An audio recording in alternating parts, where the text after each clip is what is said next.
Welcome to Shepherd's Coffee Talk. You know, there's a lot of amazing organizations in the world that help a lot of people, but there's a very special one we'd like to concentrate on today. Well, Marlene, I remember talking with Marsha Wilson from St. Joe's Women's Center about this project she had, and it just gives me shivers head to toe when somebody tells you about an idea they have, and then it happens. It's called A New Day, and it's a residence for people who have worked in the sex trade who want to find some guidance and maybe some stepping stones to a brighter future. Sharon John is our guest today. She is one of those people who has had this life experience and now uses her story to impact other people's lives and to help other people have hope and believe in themselves. It's really remarkable. So Sharon, can we talk a little about what A New Day is all about and how many folks you have living there and what you do? So A New Day is a restorative program for survivors of human trafficking. It's trauma-based. So we work with the ladies and their trauma. The program is absolutely beautiful. There's no judgment. They have support in all aspects of their life. They have addictions, trauma, art therapy, music. There's so many programs in there, and everything is all in one place. It is a safe home for them. They're supported by staff 24 hours a day. Right. Now, your experience, I think that's the impactful piece for us, is to hear about what happened to you, how your life got turned around and you became part of this human trafficking, and then eventually found a way out, which is a miracle. It is, and it happens. So I find that some people's view of who are targets and who are affected are a bit skewed. Sorry, that it can happen anywhere.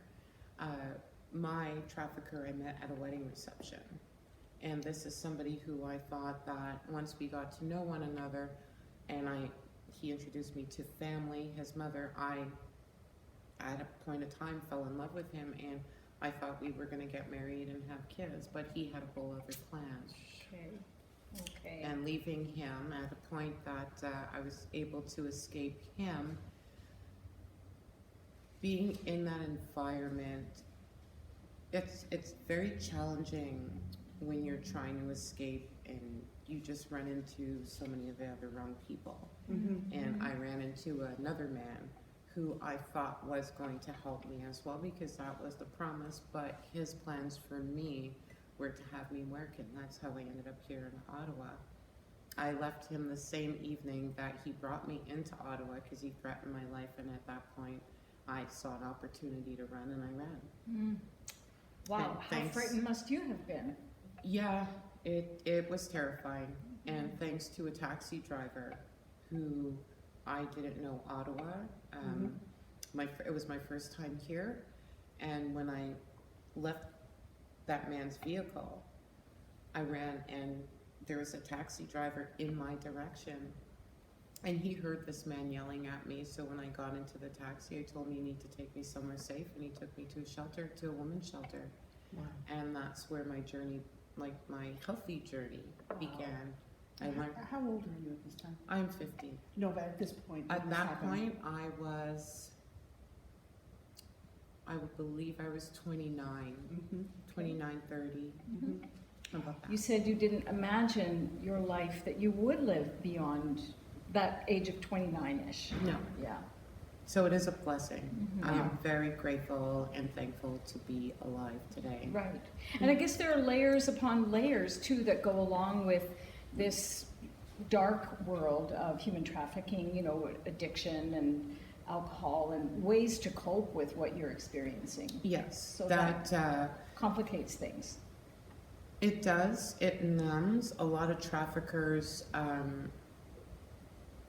do force drugs and alcohol on a lot of young women and men to get them to do what they want them to do, on top of the psychological and the emotional. Right. There's also that piece. So coming out, young women and men, on top of their trauma, they have mental, emotional, and now on top of it, they have addiction issues as well. And addictions was part of me Right. as well. So how did we get to this organization called A New Day? How did you are working with this organization now? Yes. So my bosses, Jody Mosley, David Corkery, and Wendy G, is the executive director of A New Day.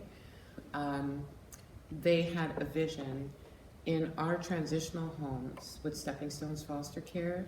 It was seen that some of our young ladies were going through some traumatic situations with men they thought were their boyfriends when we realized they were traffickers.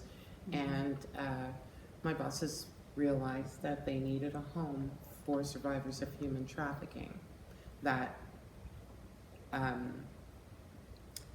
deals with that issue. So when they come through the door, there's not, we already know why you've walked through our door. Right. Mhm. It's a safe place Yes. for somebody to begin the next chapter, and being around people such as yourself who can really relate to that trauma must be comforting to people in some measure coming into A New Day. For some of the young women I've had, it's given them some comfort, which is nice to know.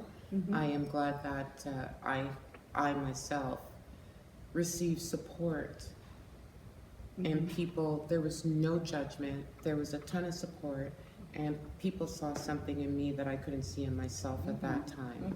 So to be able and to give me that and to help encouraging me and motivating me and helping to move me forward into a healthier life, that was a blessing. And it's wonderful to be able to give back. Well, and give back at A New Day, as well as through foster care for young ladies. And you mentioned to us just before we started recording that younger and younger and younger girls are being becoming affected. victims of human trafficking, Yes. which is terrifying. And It's here in horrifying. Canada, we don't think it's in our backyard, Well, And but it's here. it's here.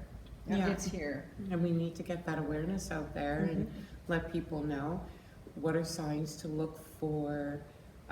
What are signs to look for parents, grandparents watching who might, be able to use some advice from you? Just a few: change in behavior, change in friendships. A big sign as well is if you have one of your young women or men coming home and now they're in a lot of high-end designer clothing. They do not have a job, they're not finished high school, they're not maybe out of elementary school, and they have Versace and Dolce & Gabbana, and they have all these high-end clothing and money. You're wondering, that's the time Where did to that take a come from? look. Yeah. For sure. Right, Mhm. right. Wow, and so you have two foster girls Yes. in your care at home. Yes. And the way it works, you were explaining, is they can have jobs, they're free to come and go, They go to school. go to school, do whatever they need to do, still have relation with their parents, but they have a safe place to go And they have some guidance. and some guidance from You're you. like a mentor to them. Yes. Help them through. You know the rough spots that they have been through or going through. Some of them. How to Yeah. navigate them. Yes. It's always helpful when we have life experience to answer the question, what can I learn from this experience, and take that forward. What would you say, Sharon, is the greatest lesson you've learned? That it is okay to trust people in the community. Even though I went through a lot of horrific people, not everybody in this world is bad. There are a lot of really, really good, loving, kind, beautiful people in this world. And to be able to come to a point to touch base and to connect with these people, like I said, to help me believe in myself. Well, the greatest gift you've given us is that Exactly. you believe in yourself and that you're helping other people. You're one of those people that you're talking about that can Beautiful. really make a difference. And Thank you. thank you very much. Yeah, Thank and you, happy ladies. belated birthday and all Thank that. you. Cheers. Here's Thank to at you, least ladies. 50 more years. All the best. Enjoy your day.